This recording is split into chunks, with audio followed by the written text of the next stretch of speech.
The Heresy Accountabilibuddies Podcast is dedicated to all things Horus Heresy. This podcast delves into the grimdark universe where Primarchs clash, legions rise, and loyalties fracture faster than a Land Raider's track. But it's not just about the lore of the Horus Heresy.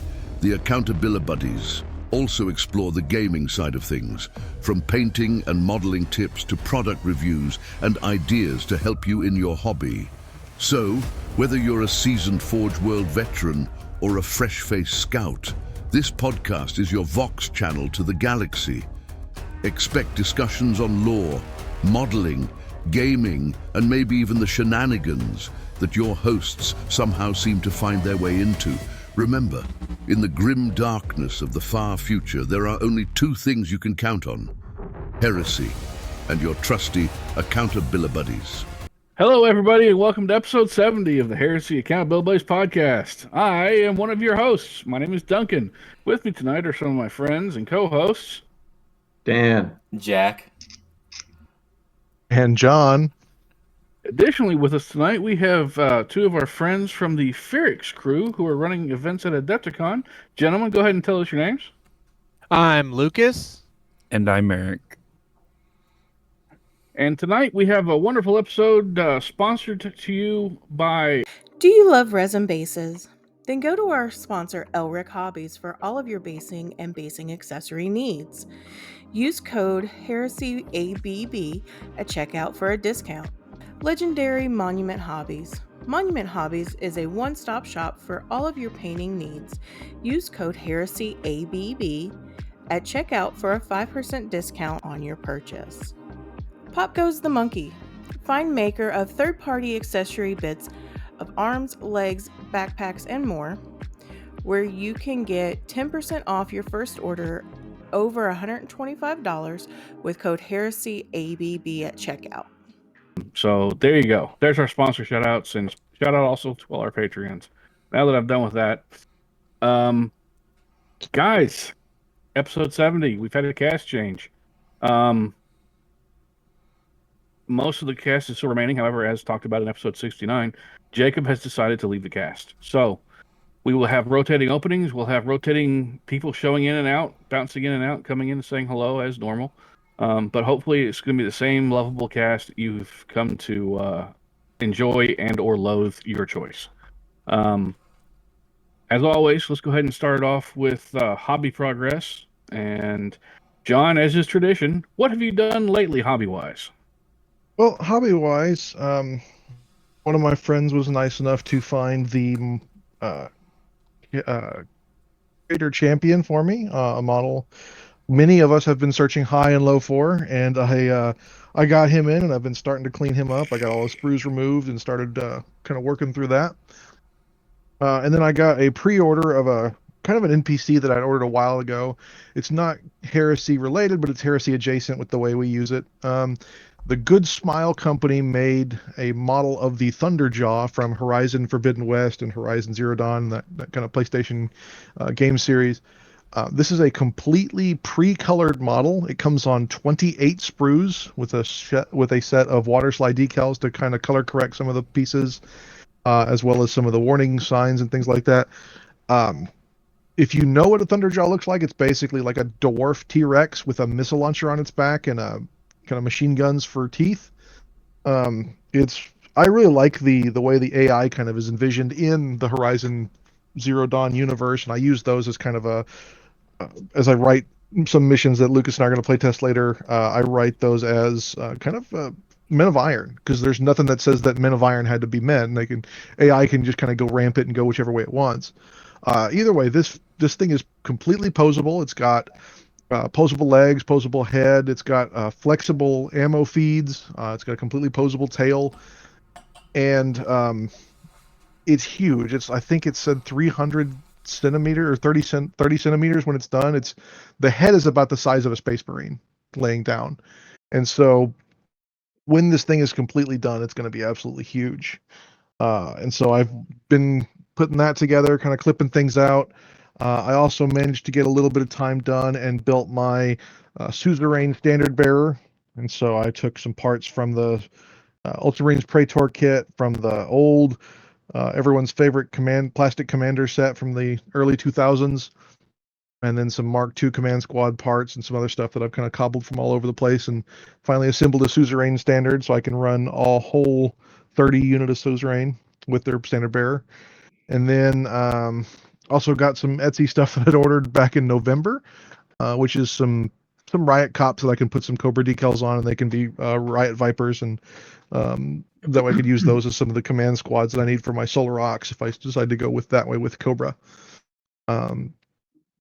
And then that's pretty much it. Just been cleaning up a lot and doing stuff around the house. I will pass it on to Dan. We haven't seen you in a while. No, we haven't. And part of that is I have not been doing much hobbying, any hobbying at all. But I'm trying to change that. And so one of the things I want to do is have a Daredale Dreadnought for Adepticon. So I'm sitting down today for the first time in a while and starting to build the new plastic Daredale kit. So we'll see how that goes.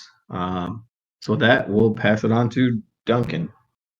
Ooh, so this week only, I have finished all the power weapons for my Dawnbreakers. I have on them and my heavy weapons teams and my assault marines, I have put decals on every one of them. So they're all deckled up. I've applied seals to them. Now I just need to get the last bit of weathering done. Saturday, my bases finally arrived from Elric's Hobbies. Thank you, Elric's. So I've got to get started working on that. At this moment, other than painting pretty much 4 dudes that are optional for the army and a couple dreadnoughts that are also optional for the army, my Adepticon list is ready to go. My BDH list is not, however, ready to go, so I'm going to use that as an extended bit of getting them done for Adepticon also. But my base 3,000 point list is done, other than the bases and the last bit of weathering on some dudes. Jack, what have you done lately, sir? Well, this is kind of funny, but I did have somebody film the ad reads for us so that we can just go ahead and clip those in every single week and not have to worry about somebody remembering how to use words. Oh, wonderful! Please clip out my nonsense at the beginning. Then no, we're keeping it all up. We're keeping. No, I think we should leave the nonsense and put the right one in so you can see the difference. Yeah, that's probably a good idea, actually. Yeah, and then hobby-wise, it was more of the support of getting boxes ready for mounting different flyers and stuff that I have built this past year, so I can transport that. So that takes us over to our guest, Lucas. What have you been up to? Oh, we've been getting ready for Adepticon. So we're doing some last-minute terrain painting. I've got like a big drop zone table that has a Crash Stormbird and a old Forge World Realm of Battle, what's it called? Castellum Stronghold on it. So that'll be pretty cool. It's like a shift away from like a table that uses a mat, and a shift more towards like a Realm of Battle style table. So we don't really have any of those, so we're building a couple of those. And then actually our sponsor Elric's just sent me quite a bit of tablescapes tiles, so I'm going to be painting those up over the next couple weeks before we leave. Strange that we have the same sponsor there.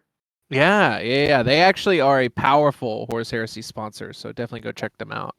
They really are. Yeah. So that's pretty much it. Been 3D printing some stuff and all that other stuff, but not working on anything personal. Basically, just working on terrain for Adepticon, trying to get it ready. Eric, what have you been doing? Mine's a lot of the same. I'm working on a table set. Lucas and I just conveniently did an inventory last week or this weekend. What I thought were going to be stretch goal tables are now must-have, cannot go without tables. So my queue jumped from 2 to 3, so that's always fun. 30 days out, Yeah. But it's going to be really cool. It's a linked set of tables. We try to do the battle zone kind of feels with our tables now. So it's actually a 3-table set that's sort of a continuous battlescape, if you want to call it that. So it's a lot of fun. It's a lot of printing and a lot of painting. So kind of drowning in that, and then all of the last minute prep stuff, stories going through final edits now to get over to our narrator. And yeah. And who do you all use as your narrator? Previously we were with Baltimore, Baltimore's Guide to Warhammer for last year. This year we've actually I'm going to keep it a secret. We have a new narrator this year, Okay. and I don't want to spoil it yet. Well, I personally really enjoyed the Baltimore's one, but then again, I also enjoy his guides, so I think they're fun to listen to. Yeah, Baltimore was definitely an epic way to start for sure. I think the new voice is gonna, because we've kind of shifted places in our story, so I think a new narrator will kind of sync up with that and sort of drive that home a little bit better. So I'm excited. I look forward to seeing and hearing. Sounds like fun. Yeah, absolutely. Well, we've had some stuff dropped from GW/Forge World lately for the Heresy. John, you want to tell us what we've had drop this past week? Yeah, so this week, specifically for pre-order and immediately sold out, was some of the Legionis Imperialis releases. So we had the card sets that came out for both Solar Ox as well as Astartes, and then also plastic sets of Spartan Assault tanks, Malkador Infernus and Valdor Tank Destroyer box, the Legionis Astartes support, and so Dan could get a plastic Dorito that's a tiny one to go with his big one, and as well as Leviathans and Rapiers and Tarantulas in that set. And then there was also the Solar Ox support, which is their Tarantulas and Rapiers, and looks like the Cyclops demolition vehicles as well as mole mortars. And then the book itself, obviously, the Great Slaughter, which does the Beta Garmin campaign. Also came out was the Space Marine Scout Squad, which comes with so obviously 40K, but it comes with a lot of stuff that we could steal for 30K in there as well. And that was all dropped for pre-order this weekend. For next weekend, we're getting a bunch of Dark Angel releases. So there's Asmodai, Master of Repentance. He's about a Mark 6 model, but he's wearing a very heavy robe. And we see yet another Mark 2 plastic bit on his base with a big helmet there. And then a bunch of Veterans and Terminators that are getting released. And also a really nice set of Dark Angels dice that are done in a kind of bone white color. And then also coming out next week was the previewed from last week, the Siegebreaker console, which I posit that he cannot possibly be an Iron Warrior. Yeah, and go ahead and tell us why you think he doesn't fit for the Iron Warriors, John. He's smiling. And I'm actually going to mirror Jacob's comment from our chat. He's smiling because he's staring at stripes, because they are truly the epitome of comedy. There's probably some stripes on the little hologram guy, but yeah, it's just, it was kind of funny to me. I was scrolling, I was like, why is he's got that little like, oh, that's neat kind of smile going on. There's also a bunch of old books that are dropping. The Cypher Lord of the Fallen is finally coming out, and then also some of the old world stuff is coming back around. And then Lore Masters, they're going to do Death Corps of Krieg, which is always a fan favorite in Warhammer Plus. That's all from GW. For secondhand parties, we had the pre-orders for a lot of the Joy Toy Sons of Horus. And so they're getting a Contemptor Dreadnought with autocannons, Havoc Launcher, and Power Fist. They're also coming out with the Axe Praetor in that scale as well. And then they're getting Mark 6 Marines. So it looks like Sons of Horus are getting Mark 6 and Imperial Fists are getting Mark 3. And so for the Mark 6 Marines, you're getting a Sergeant with a Power Sword, a Legionary with Legion Vexilla, a Legionary with Nuncio Vox, and a Legionary with Bolter and Chain. They say Chain Blade, but it's basically just a little bayonet. All in all, I think these are, again, nice releases. I've got a few of the Joy Toy releases that are like the Emperor's Champion I picked up and all of Calgar's Bodyguards back when they came out last year. They're fairly posable if you can get them for fairly cheap. I know Amazon gets them pretty cheap. And then there's also some of the other Japanese importers will get them fairly cheap. usually around the $30 to $40 mark. Kind of depends on what you're getting in there. There is one other kind of unofficial GW release. The company Tommy has teamed up with GW, and I've only seen this on one website, which is AussieCollectibles.com. I got a Facebook ad for them this week. We're getting a whole bunch of new plushies. So before they'd had the Griffhound, a Grot, and a Squig. Now we're also getting a Nurgling. Purple Sun of Shyish, the magic spell, is going to be a giant plushy ball. There's going to be the Sassy Nurgling wearing a Death Guard helmet.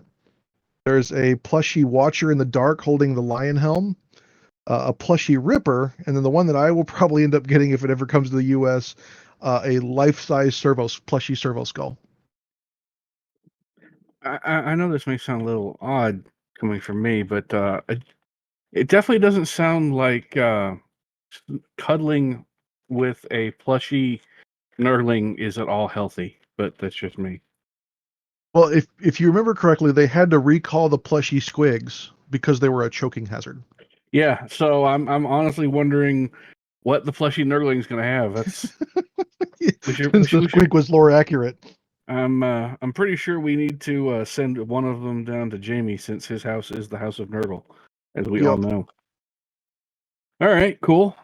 Well, let me know when they do the plushie Gene Stealer, because that's what I really want. I would take a plushy Chaos Marine, especially if it had spiky bits, because that'd be funny. Well, all the drops and stuff have been covered. This time of year, we're all or members of our cast, at least, and a lot of the members of the community are currently sitting here in last-minute prep for Adepticon. I'm personally sitting here assembling a few last-minute bits of stuff that's not really for my Adepticon stuff unless we want it to be. And I know others are doing the same. Dan, for example, as he mentioned, and others out there probably listening to us. And this is the beginning of convention season for us, other than LVO. For a lot of people, this is the big one that they actually get to go to during the year because they have limited time off from work, like myself. So, Phyrix is a giant event that you all run, not just at Adepticon, and it's a narrative-driven event, series of narrative-driven events, I should say. And Eric and Lucas are the spearheads of that. So, guys, why don't you tell us about Phyrix? Tell us about what you have planned for Adepticon. Tell us about your plans moving forward throughout the year, if you don't mind. Sure. So at Adepticon, we're doing the main linked narrative campaign. So that'll be 3 days of 3,000 point frontline battles. You know, frontline is just the term that we're using for everything a normal Horus Heresy game that's not Zone Mortalis or Centurion or something like that. The only list restrictions are going to be no special characters. We're not allowing any models with a unique type. We have our own system that we're replacing that with, and we'll go into that in a minute. Then we also have, during the daytime, we have a regular ZM, 1,000 point ZM games. And then we have at night, 2 of the nights, we're going to have a Mega ZM, which we're calling Broadside, and that's like a boarding action ZM where you'll have 2 big ZM tables that are kind of next to each other, and you're going to be able to go from ship to ship. So that'll be pretty cool. We've also launched the Phyrix Campaign Supplement, which is our gathering of all of our add-ons that we're adding onto the game. The biggest ones are the Points of Interest system, which if you've been listening to this podcast for some time, I'm sure you've heard about before. Basically what that is like your models on the table can go and interact with these points of interest that are placed on the table, and they can find different things at the points of interest. So it's kind of like they can find archaeotech, or they can find like these things called mission items, which are basically objectives that they can find during the game. So like there could be like a munitions cache or whatever that becomes victory points during the game. Or they can find NPCs, which is like little dudes running around. One of the new things for this year, if you've played last year but are coming back and playing in it this year, is the NPC system is completely revamped and retuned for this year. So we have specifically themed NPCs. So they have on their sheet, they have a little lore blurb about like what they're doing in the Phyrix system and what, you know, their motivations and stuff like that. So hopefully players will take that and kind of integrate that into the narrative of their army. You know, we've had a couple players do that already, so that can be pretty cool. I won't go too deep into explaining the points of interest system. There's actually a video on our YouTube channel that explains it really well. It's a little old, but pretty much everything holds up, and the full rules are available in the campaign supplement, which is available at our link tree, which I'm sure that these lovely gentlemen will put in their show notes. And I will link to it from our link tree. There you go. So, funny thing, we already have a link to yours in ours. So it's like a little get that corrected circular thing. So, anyways, that's pretty much what we're doing at Adepticon. We are trying to basically like put the last bit of polish on it, you know, really make sure that we're presenting something that has a high production value. One of the coolest things that we've done as well is we've gotten rid of acrylic objective markers. Every mission that needs an objective, like say you're playing over a computer terminal, it will have a computer terminal on the table. So it's just trying to push that immersion a little bit more rather than playing with these little acrylic markers that represent the objectives. You're actually going to go and interact with whatever it says on the mission sheet you're interacting with. Well, that's neat. So we've pretty much completely done away with, or we are completely doing away with that. And the Mega ZM at night is going to be next level. It's going to be really cool. You're going to be able to, like I said, you're going to have a team that stays and defends your ship and a team that goes and assaults the enemy ship. And you're going to have to try to take different objectives on the enemy ship to, you know, disable it or capture it. And those are going to be worth different points.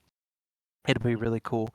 But I strongly suggest anyone who hasn't already, whether you're coming or not and just want to take a look at it, that you go and take a look at the Phyrix campaign supplement. It's quite the document, but it has all the information about all of these different add-on systems. There's actually two more things in the campaign supplement. There is the character forge, which is what we're moving special characters away from. We're moving away from special characters into this character forge, which basically lets you create your own characters. And then we have a narrative portion as well. So I'm actually going to pass it to Eric for the explanation of both of those. Yeah. So the character forge is kind of the primary driver for us to developing our own supplement. So the character forge started as an idea last year. Leaving Adepticon, if you paid attention to the story, we narratively killed off all special characters in Primarchs, or not killed off, but force exited all Primarchs and special characters from a story perspective. So the character forge is what we've designed to come in and sort of supplement that. And how does that work? So the character forge is a set of upgrades that we've designed, which essentially, at a very high level 10,000 foot view, allow console upgrades on Praetor characters. So you can sort of specialize your Praetor to fit the army that you're playing. From a narrative standpoint, what we wanted to do was provide players new to Phyrix or people that follow us and come to all of our events a narrative way to enter the story. So, you know, the idea that the higher level, the named characters and the Primarchs, you know, we know their stories, they're in books. It's hard to justify them being locked in Phyrix, right? Phyrix is an isolated spot.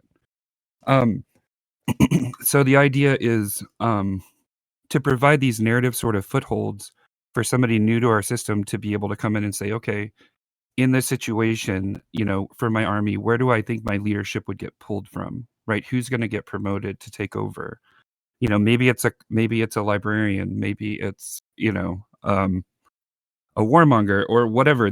We have a ton of options now, and we've been playtesting them all through last year. And the character supplement is kind of our culmination of all of the testing that we did last year. So at this point now, we actually have even supplemented with Legion specific upgrades that you can take in place of the console position. So maybe your Legion is has an option for for example, I know like the Blood Angels one, there's a little bit of a red thirst kind of hint in there.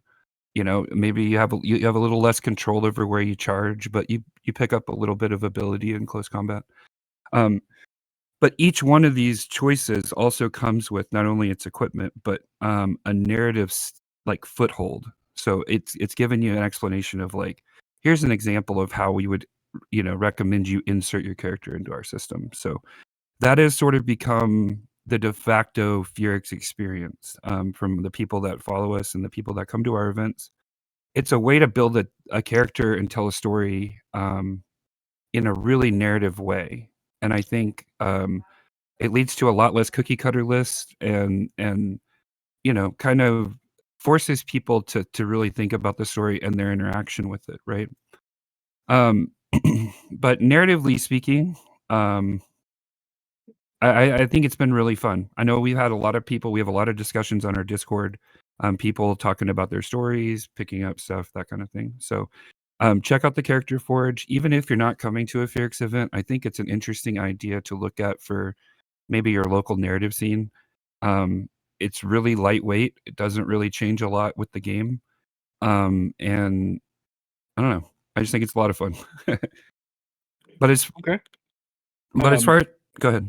I was going to say, so for those who are just used to building what we all would consider a list as normal, and they were thinking about including a character or a praetor with some of these upgrades, do these upgrades have a cost like they do on a normal Centurion? Are the costs mirrored on the regular, from the regular Centurion's costs extra? Yeah. So we've actually kind of custom weighted them. They all pretty much align with what's outlined by the console.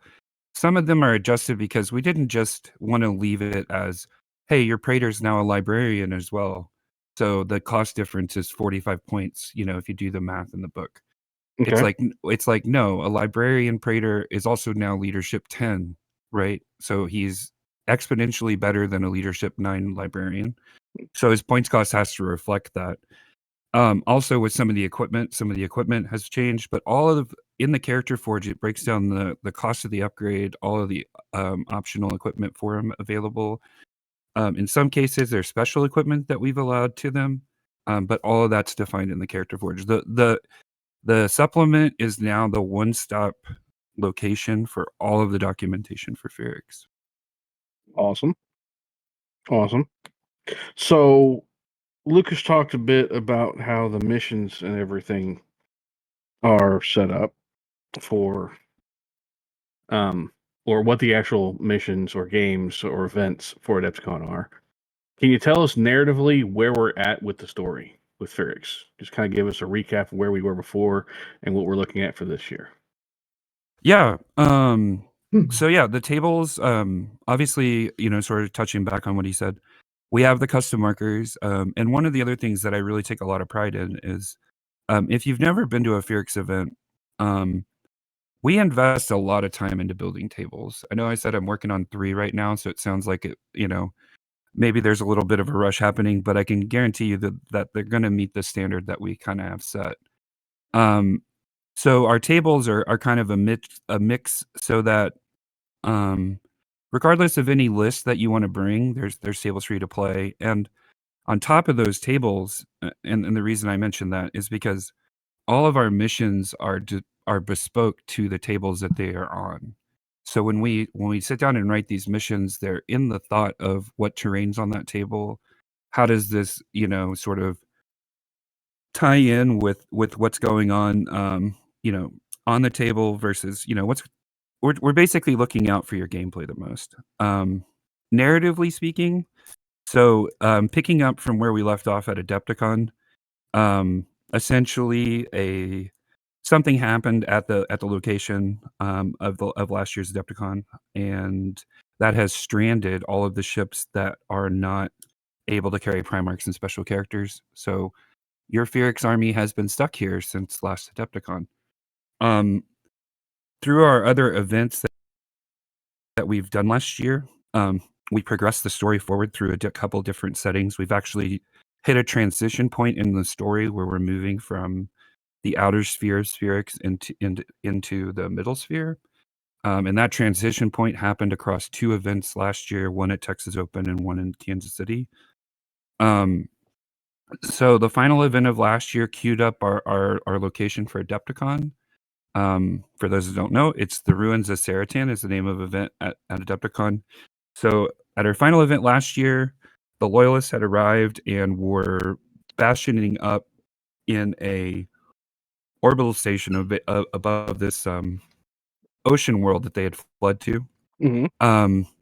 Upon arriving at the ocean world is no longer an ocean world, but it's devoid of ocean. So it's kind of if you think of it like a chewed apple core kind of appearance, right?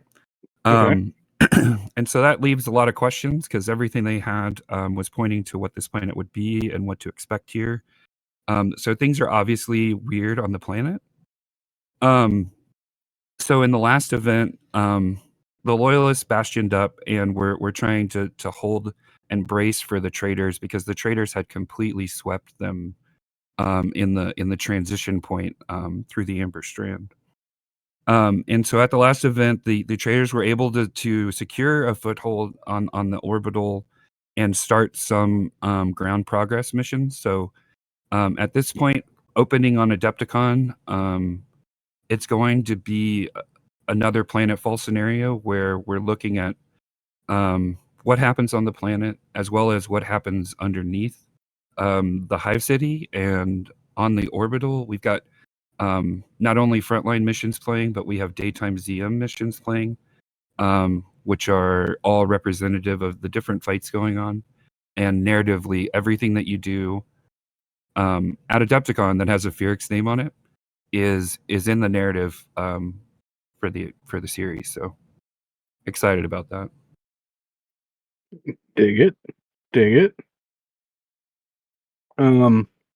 Last year, one of the big things you brought out was the NPC system. And I've got to say, I really liked the system. I really liked the NPCs I saw and that I got to interact with and shoot at, and I have like shoot at taking me. a video of a Warhound going Nova on turn 1. I also enjoyed watching that. So I've got to ask, the NPCs. Obviously, some of them are back, some of them aren't. Do you have new interactions with NPCs going on? Like, are the NPCs themselves like objectives, things like that going on, or are they just somewhat different? Yeah. So we loved the NPC system last year. I think it was everything we wanted it to be. You know, we kind of threw everything at the wall to see what stuck, and you know, overall, I think the people that chose to interact with it really had a lot of fun with it. I do think, in hindsight, in our discussions after Adepticon, some of the rules were kind of weird, and it for some players it became more of a Pokemon than Heresy. And that's fine. You know, players are going to play. That's why we put them out there. But when we did the revision this year on the NPC system, our main goal was to pull out the stuff that just didn't really narratively make sense. Like, for example, we had hordes of zombies and, you know, all kinds of weird, you know, men of iron just randomly laying around. And it was all cool. It made for a fun Heresy experience, which is ultimately our goal. But with the revision, our main goal was to try and align that with the story so that it makes a little bit more sense. So the overall pool of NPCs has shrunk, but we've supplemented that. So in the points of interest system, you're gonna have a chance now to interact with either an NPC, a piece of archaeotech, which is, you know, like Lucas said, kind of a latent piece of technology that you discover or come across. It can be good or bad. And then we also have what we call game changers, which are objectives that are revealed at random. So when you flip the marker, you're not necessarily going to run into an NPC, or you're not necessarily going to run into a piece of technology or get to choose anymore. It's being a little bit more catered or a little bit more curated. And if you find one of these game changers, what it does is, in some cases, it becomes an objective, like a fourth objective or fifth objective for your table. In some cases, it might be a supply crate that allows you to reroll some shots or restock some weapons. And those are kind of dispersed among the tables in scenarios that we know will kind of evolve the gameplay of the table. So, maybe it's in a place that you can't get to turn 1, so it's going to be a turn 2 or a turn 3 reveal. And, I think it's kind of fun when objectives are dynamic. So with that sort of supplementing the overall NPC count, I think we've hit a really good balance now. Now, that said, for Adepticon, we obviously have multiple copies of multiple NPCs, so I think everybody's going to get to interact with it. I think overall the experience is going to be a lot better. And yeah, I mean, they're always worth campaign points. They're always, contributing to scoring in some way. You just got to hope that they're nice, because there are bad robots out there, I mean, that's a good way of putting it. Yeah, for everybody that's not aware, if you get an NPC, there's 4 categories that an NPC can fall into, right? There's neutral, which always is friendly to you and hostile to your enemy. There's loyalist, which if you're a loyalist is friendly to you and hostile to a traitor. There's traitor, which is the opposite, and then there's hostile, which is always hostile to the player that drew it. And basically, if it's hostile to you, it joins your opponent's army. And I know that creates a little bit of a strange play dynamic where your opponent then suddenly has this like guy who's supposed to be hostile in his army, but we really did not want to add a third player to the game with these NPCs. This was just the easiest way to facilitate it. And we figured that the opponent, it maybe doesn't necessarily represent that they're controlling this model, but that this model is doing everything it can to hamper you, which is played by your opponent. Actually, John and I played a game in Phyrix last year at Adepticon, and I remember one of the first things that happened was I think I turned over an assassin that John got to use in from I think turn 2 forward, and that was interesting. Seconds. Yeah. Okay. So he got blown up. I mean, he stood too close to an exploding vehicle. Predator. It happens. The funniest one to me was obviously the remembrancer that videotaped me blowing up Josh's Warhound on turn 1, and then there was another one I came across was some like AI robots that were just. I was like, oh, I'm gonna go check out this objective, and the first tactical squad that walks over goes, oh crap, and there's 10 robots that just kind of jump out, and the next tactical squad line goes, nope, we don't like that, and bolts them down. I mean. They don't like what they don't like, so it makes sense to me. Mm-hmm. Yeah, we're not trying to like ruin, people's games with them. None of the ones that are like against you are crazy powerful or anything. Like, usually a tactical squad can defeat whatever it is if it's by itself. But it's a fun little add-on system. We got such good feedback from it last year. We couldn't just get rid of it, so we've tuned it. And it's, now it's its second iteration, and I think it's better for it. So yeah, Josh and I were laughing so hard we were crying that game because after that it was like it basically turned into Josh didn't care about objectives. It was killed that woman that took the pictures, and so she just kept having to hide behind everything in the battlefield every turn. I was putting my head down as far as I could to make sure he blocked line of sight or could hide her in any corners. I mean, can't let the data of the Warhound Titan being blown up get out because that could just be bad for morale. Well, cool. I know I'm looking forward to seeing what you all throw up on the tables because the tables last year were amazing. I'm looking forward to seeing them again. I'm looking forward to playing in events because I know I got into I think 1 of the Phyrix events myself, maybe 2. So we will see what goes on there. Yeah, I was too busy running things last year, so I missed all of this. And actually, I didn't register for anything because I let people who travel register. but I'm hoping that I'll be able to walk up and jump in a game or two, which usually happens because people sleep in or drink or plans change or whatever. I am shocked that drinking goes on at Adepticon. So I'm looking forward to it. I've not gone to check out your battle pack information packet yet. I love your character building, and it's just such a.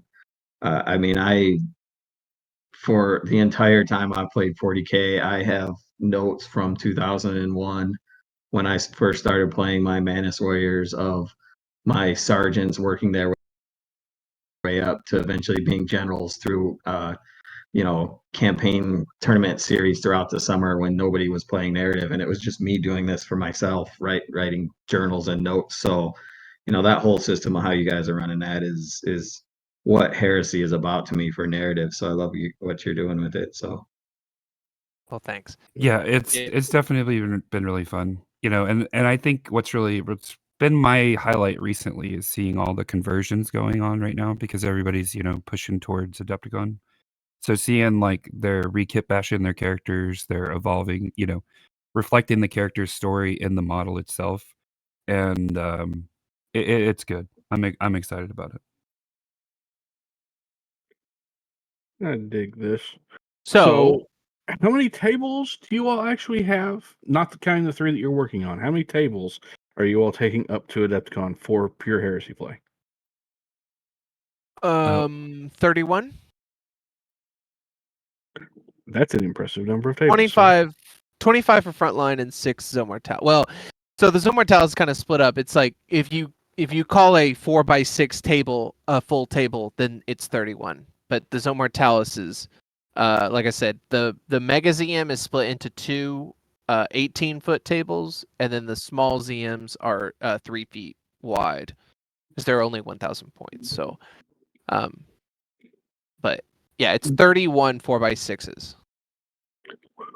That is a lot of tables, sir. Yeah. Yeah, I have to get a trailer and drive it all up there. It's awesome. That is definitely a thing. Keep in mind any Lucas, anything you guys need to ship local, you can always ship to me. I've still got the pickup. I can bring stuff up there. Awesome. From the house. So if there's anything you need, let me know in that regard. Yeah, this works out really well for us because Kansas City's via Dallas, right? Or Chicago's via Kansas City. So yeah, he gets to swing by, pick up my tables, and off we go.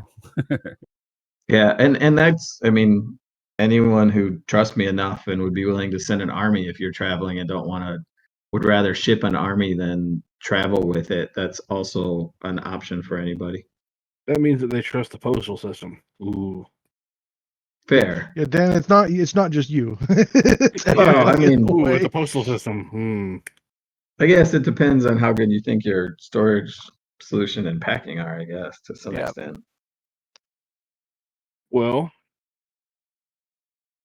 so that's pretty much all we've got for the games going on at Adepticon, but we wanted to talk a little bit about some other stuff we've got going on. Oh, what else do you have going on? We have just recently joined you in a freshly launched merchandise store. So we have some items that are available for pickup at Adepticon. We have a poster and a dice set. We're down to we got like what do you think, Eric? Like 20 something dice sets left? We're down to 20 dice sets, and reorders are postponed right now due to Cheswick's supply issues. So these will be the last dice for probably the next 6 months. Yeah, so if you really want those, you can get on our website and order them, and we can either ship them to you or you can pick them up at the event. We will have whatever we don't sell on the website available, but it's probably not going to be very many sets. And then we'll have, like I said, we have posters with the event art. We just finished and launched our event art, which is a very cool piece done by our friend Val at Dark Bunny Creatives. So you can get that. That's definitely looking awesome. Yeah, you can get that on a shirt. You can get that on a hoodie. You can get that on a mouse pad. You can get that on a bunch of different stuff. Over at our website, we've got special art for just the broadside event. So we got a little water, a little coffee cup you can use for a paint water cup, and couple other things. So check out our merch store is in our link tree. Same place you're going to find the campaign supplement and the lore sections and all of that stuff. So check that out. And then I haven't listened to y'all's latest episode. Have you announced your raffle yet? No, we have not really announced that very much. Episode 69 is still pending editing at the time of this recording. Okay. So that will hopefully drop this week. And then this one will drop shortly thereafter. Previously, Jacob had the editing duties. Now Jack is taking those over. Okay, cool. So, yeah, I think it's time for us to go ahead and talk about that a little bit more than we did in previous episodes. Unfortunately, Jamie is not here this evening because he has a touch of the stomach bugs. Hence my comment regarding him and the household of Nurgle. Yeah. But there is a Word Bears Heresy army that we are auctioning off with your assistance. Hold on. Sorry, not auctioning, raffling off. Yes, I misspoke. We are raffling off with your assistance at Adepticon. This is the army that has been posted by Brian Byers repeatedly in our Discord, on our social media channels. Pictures of it have been showing it's an absolutely beautiful army. It has all the special characters other than Zardulak and the Blade Slaves, I believe. It has Contemptors. It has Galverback, multiple tactical squads, jump squad or two. It's Leviathan. got a Margal, a Leviathan, a Charybdis, a couple other pods. It's got everything you could want in essence to make a beautifully done 4,000 point Word Bearers army, and that's 4,000 points plus Lorgar plus other stuff that could eventually be thrown on there. And Jack has actually also done up Samus for this army, I believe. Is that correct, Jack? That is correct. He's still needing basing because I don't know what the basing was, but he's done. Minus basing. Okay. And yes, we are raffling all of this off, along with other stuff that is yet to be announced, because it is in some ways yet to be determined. Well, I from can our- announce it if you want. Sure. Go ahead So- and announce some of it. Okay. So we're also going to be, our portion of our raffle is going to be, we're going to do a Warhound Titan, Legio Furians Warhound Titan. Awesome. So Awesome. that'll be the other, that'll be an item of which you could win in the raffle. So the raffle is going to be at Adepticon, and you are going to have to be present to purchase the tickets at Adepticon. We'll have the drawing on Saturday night, probably right before we pack everything up. You don't have to be present at the drawing. We're going to do the tickets exactly like we did them last year, where you'll write your phone number on the ticket, and we'll be able to contact you if you win. Awesome. So you do have to be present to purchase a ticket sometime throughout the weekend in the Nirvana Ballroom. But you don't have to be playing Horus Heresy to buy tickets or anything like that. You can just come by. The items will be on display right outside the Nirvana Ballroom during the hours of which we're playing, which is basically from 9 a.m. to midnight every day. So you'll be able to see them. And like I said, you'll be able to put in for one of those items. And I think there might actually be a couple other things trickling in as well. That's what I was referring to. There are a few other things that I'm working on trying to get trickled in as well for that. Yeah, I don't think we're quite ready to announce it because we don't have it in our hands yet, but details for that will come out soon. Yep. Also, the Accountability Buddies will have the posters there at Adepticon. We will have all that remains of last year's stock and the new art stocks that will be there for us to be doing at Adepticon. And We pins. are to say what? I will make sure that the pins get there. Yes, and the pins. We will have the new art there, the posters. We will be doing giveaways on our posters. Everyone who is coming can receive one free Accountability Buddies poster. The other posters we are going to be selling. Well, not really selling, but for a donation to the podcast and the cause that we have, will be given a poster of their choice. And yeah, specifically, we're doing $10 per poster beyond the initial one for ours. And we're doing this as a way to assist John. And the army that is being raffled is also being done as a way to assist John through this really unpleasant time that he's been going through the past 2.5 weeks and going forward. Thank you, guys. Whatever I don't need, I'm getting her favorite charity together. That sounds And whatever great. I don't need, we'll go to that. That's amazing, John. We're also leaving our shirts and hoodies store open through the end of April. For anyone who wants to pick up shirts and stuff, so we will not have shirts at Adepticon. We will only have the posters, because the posters we have in hand and the shirts are having to go through the store to get purchased and then printed and all that fun jazz. But yeah, all proceeds after costs are going straight to John. Yeah, happy to do so. Yeah. So, that's pretty much it. So, like I said, we're gonna have merchandise. We're gonna have the raffle tickets. We're gonna have we'll have some special merchandise that's Adepticon only that you can only get while you're there. If we have some of that left over, we'll probably put that up on our website. But I think we've got a patch that is exclusive and some banners, like some nylon flags that are going to be exclusive for sale there. Sounds fun to me. What?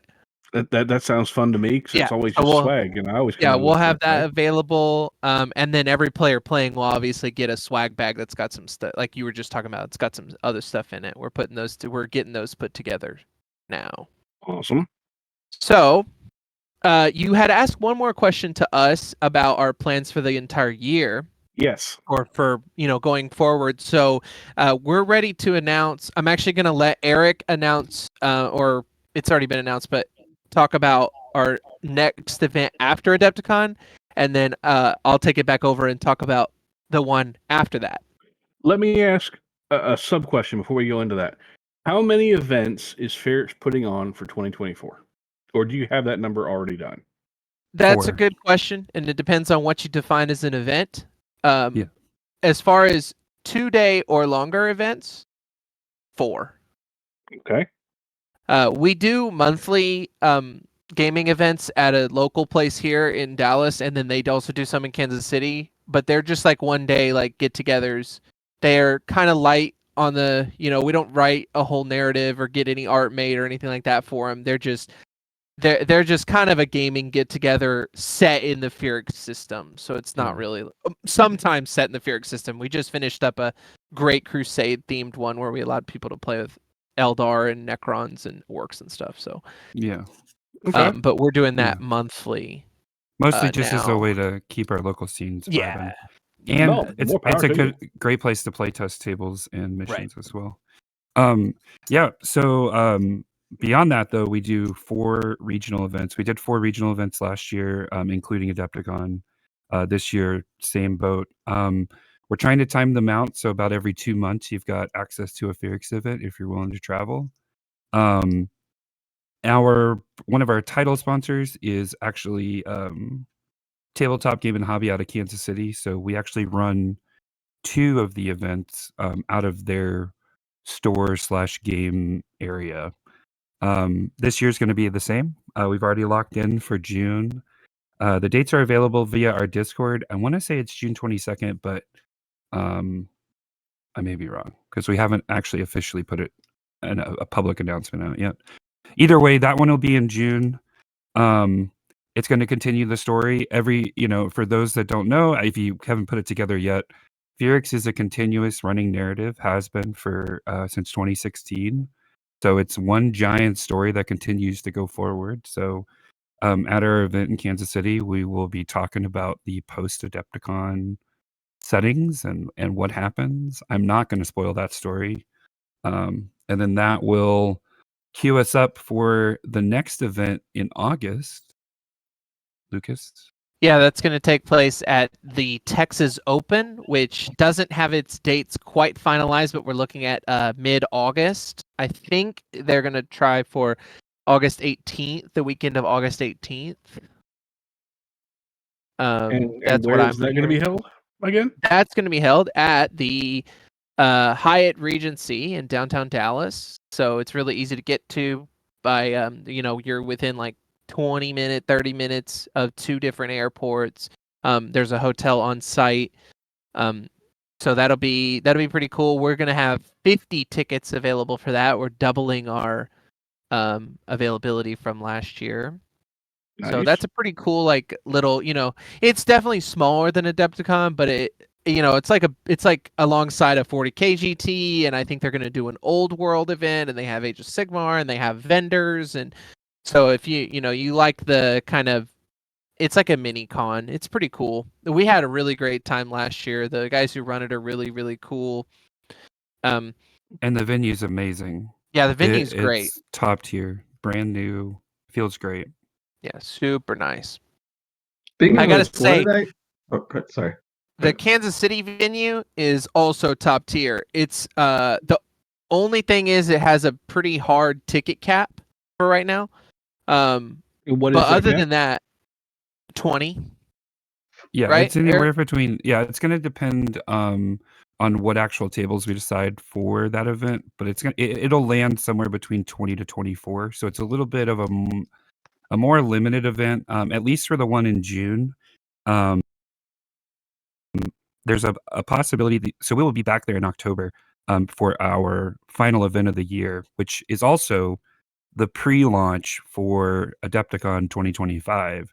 So if you want to come and check that out and get a peek at the story of what Adepticon is probably going to be, it'll be at the October event. And we're still in the middle of a negotiation on that one, but there is a high chance that we're going to end up in a position where there will be no player cap. We will literally put as many tables out as we have tables and borrow tables if we need to. So I'm hoping for something north of 50. I think it'd be really good, but the entire calendar will be locked up before we get to Adepticon, at least with weekends selected and venues available, so that at Adepticon you can start making the plans for the rest of the year for your PTO and stuff. You're already making me happy for Heresy next year, and I'm still already happy for Heresy this year. So yay! Speaking of Adepticon, did I see the numbers right? Right now, there's 238 or something unique players registered for the Heresy event. That's Yep. correct. I think That is that's what I correct. saw. That is crazy. That is In a good way. wonderful. That is wonderful. It shows the power of Heresy compels you. And I'll be one added to that for sure. Right, and it's full weight. Like there's waitlisted people, and like that's just what we're able to get in and sell. Sell tickets or buy tickets. I mean, for sure. So that's and that doesn't count people like myself who have more than one event either. Well, that's unique individuals. Yeah. It doesn't count you double because you're signed up for two different events. That's one human coming to play Horus Heresy. Yep. Yeah, and I think it's like what on total slots available. I know on the Phyrix side we have 270. It's like 500 total. Yeah, I want to say it's close to 500 total available slots. So yeah, there's a lot of Heresy that's going to be going on at Adepticon. Yeah, and speaking of someone who's been doing it for years now, seeing it grow to this level and everything really makes me happy because it's gotten way bigger than when we were just a section of like 12 to 15 total tables in the 40K Heresy Hall or the 40K Hall. I'm so much happier to have our own room and be up there and be able to celebrate the hobby with like-minded Heresy players. Because I've said it before, I'll say it again. I know that pretty much everyone agrees with me. We put on some of the most beautiful armies you'll see on the tabletop amongst the Heresy community as a whole. The modeling that people put into the game and their hobby, it's just pure love. It really is. Yeah, I was telling somebody last year, I was like, I think the reason they moved Golden Demon up there is because Heresy's the only one that can stand next to it and not be intimidated or or scared of the competition. I mean, I don't disagree. Yeah, it's like we all of our armies are to that level. We all go all out. I know that. When I first got into Heresy, I did not go all out. I was just using recycling an army that I had that I had taken to Adepticon 3 years in a row. And other than that, and the next year when I didn't have the funds to do another army, I have not taken an army back to Adepticon. I've taken a different army every single year. Yeah, and I've seen more people do that than I can even count at this point.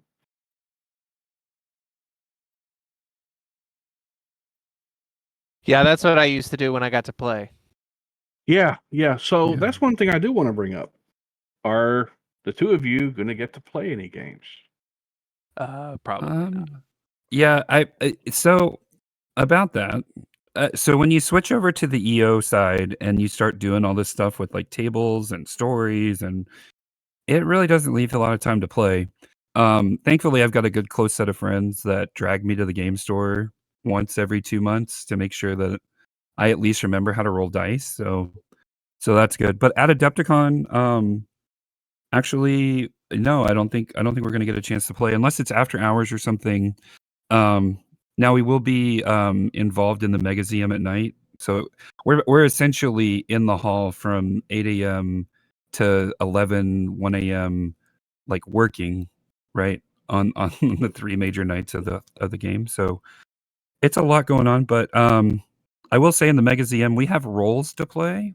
So I'm excited about that. It'll put us a little closer to the players, a little less, event organizer. So Yeah, the Megaseum has a little bit of a almost like a game mastered component to it. We Like call how it Rogue Trader used to curated. be? Yeah, we call it curated.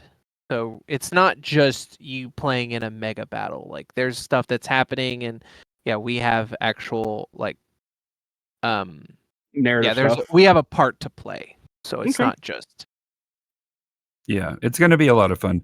I would even recommend, because there were limited slots available. It was our hardest event to, 18-foot of ZM is hard to produce a cohesive set for. 2 18-foot ZMs that match each other so they make sense narratively,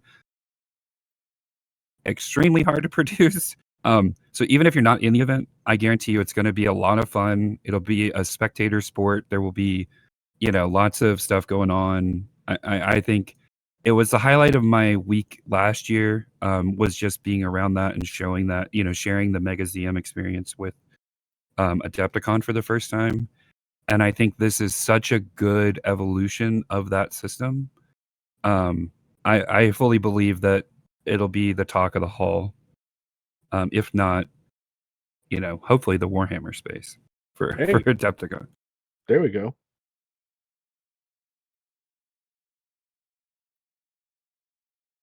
I know I should ask more questions. I know I should have more comments, but I'll be absolutely honest. At this moment, I don't. that's I don't have okay. any. I know for the vast majority of people, they pretty much know what to expect, and like it's going to be a vibe. It's going to be a vibe. Yeah. Yeah, I think it's going to be you do all this work and all this prep and everything, and then the reality is you get there and the event, like running the events is such a busy thing, but the payoff is so good, watching everybody enjoy it. And I really think everything's set up for people to enjoy this year. So Well, I'm good. excited to get there and get it done and move on with our plans with the rest of the year. I think it's going to be a good time. Good. Speaking just for myself, obviously, and my friends here, I hope. I want to thank you all for putting on the event and stepping up when David tragically left us. And I want to thank you all for continuing Phyrix at Adepticon and building on it, because Heresy is special to a lot of people. It really is. I know it's special to both of you. So I just wanted to say thank you for everything you are doing. for putting the time in, for building the tables, running the event, all of it. It really does mean a lot to a lot of people. Well, we couldn't do it without all of you either. I know that's a corny response, but like it's completely true. It makes it all worth it when you guys are all in there having a good time, throwing dice together, and kind of what we've seen over the last couple years, especially, but it's pretty much always been this way. Is that the Horus Heresy community at its at its core is a family, and they we take care of each other, and like it really is more than just some dudes getting together to play a game, and it really is a community. And that's one of the reasons why we're willing to put so much time and effort into it, is because it's not just to play some game, right? It's like for everybody there. I mean, Heresy is exactly how all of us here, other than Jack and myself, I believe, actually came to meet and become friends, was through Heresy. Yep. I mean, I can't tell you how much I enjoy being able to hang out with all of you all, and the few times we get together every year. It's literally the highlight of my year. Yeah, and honestly, that was Christine always loved the camaraderie that we had in this group. That no matter what happened, we'd always be there for each other. And it was funny because one of the first pictures I took was showing her how all of the pictures at events suck, and so she started taking pictures of it at events for us and things like that. And she took the last picture of Lucas's dice set for this event and some other stuff too. So she definitely liked these events. So I appreciate everyone coming out and helping me and helping her as well in the end.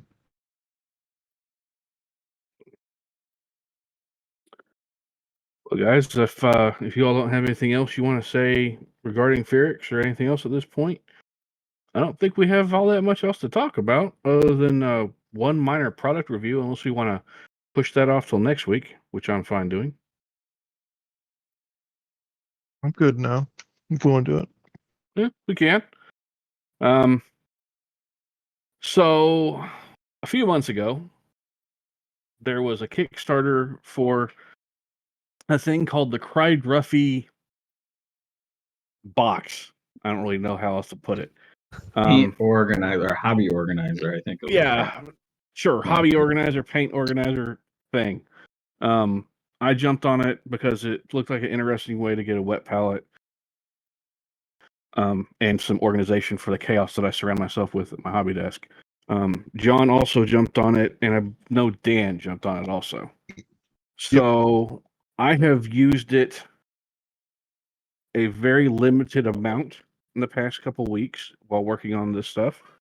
I have found myself using primarily the some of the brush holders, and not the wet palette, strangely enough, but the extra water cup for like scrubbing the brushes on the rubberized bottom after running it through my regular water cup.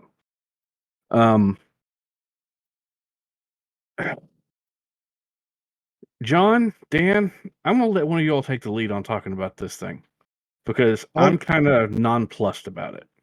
Yeah, I'll throw out my review. I obviously I've had other stuff going on, so I haven't been able to use it a lot. Like almost like you, I've opened it up and kind of put some stuff in it and moved it around.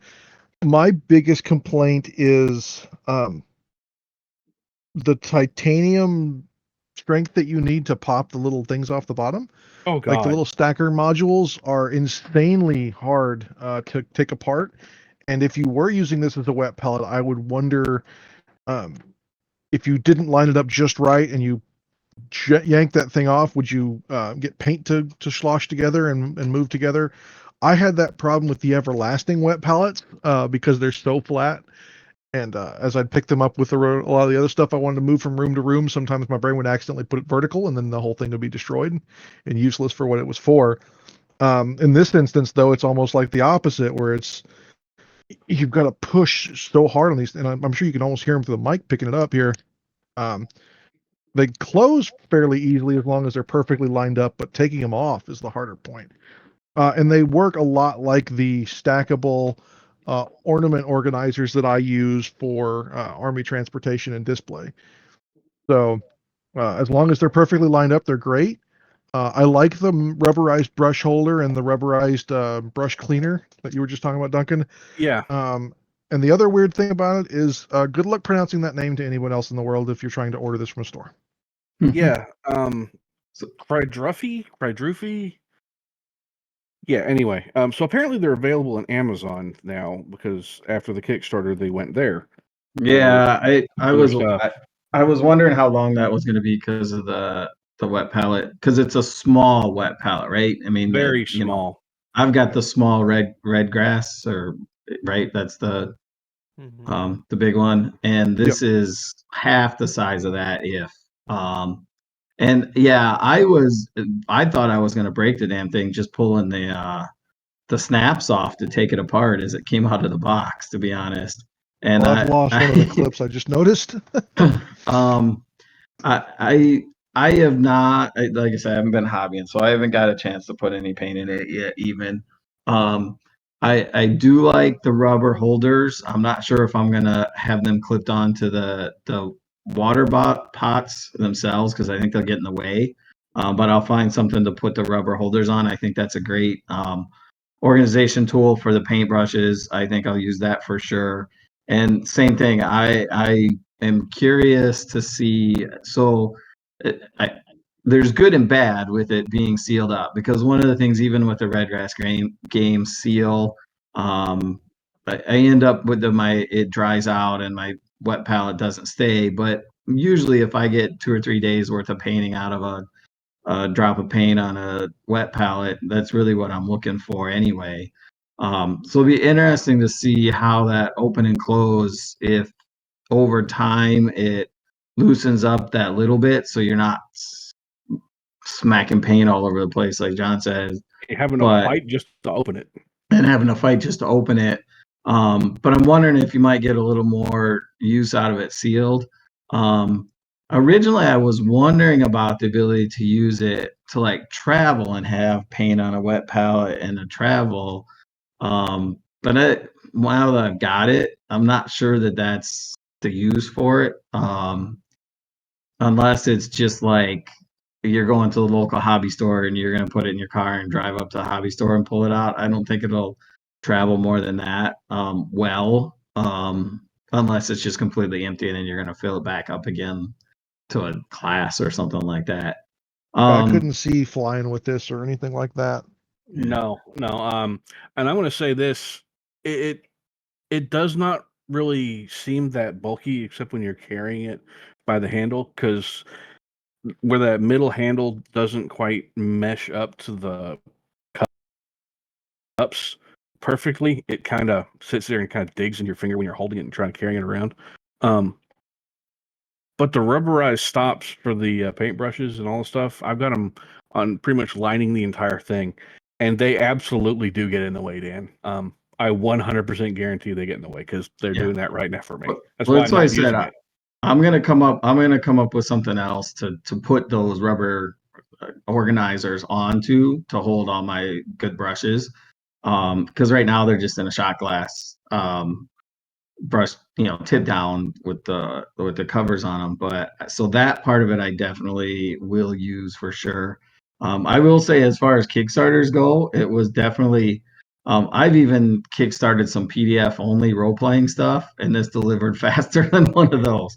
So this was very, very fast in how fast it came out. Considering it shipped from Asia too, I was impressed. Basically, I think they had this designed and ready to go, and made a bunch of them before they listed the Kickstarter, pretty much. I do too, because I almost had to have for it. So that part of it, and I don't think it's anything different than what it was advertised. So in that regard, I think if it's something you're looking for, check it out. They've got a pretty active Facebook page with people asking questions and using it.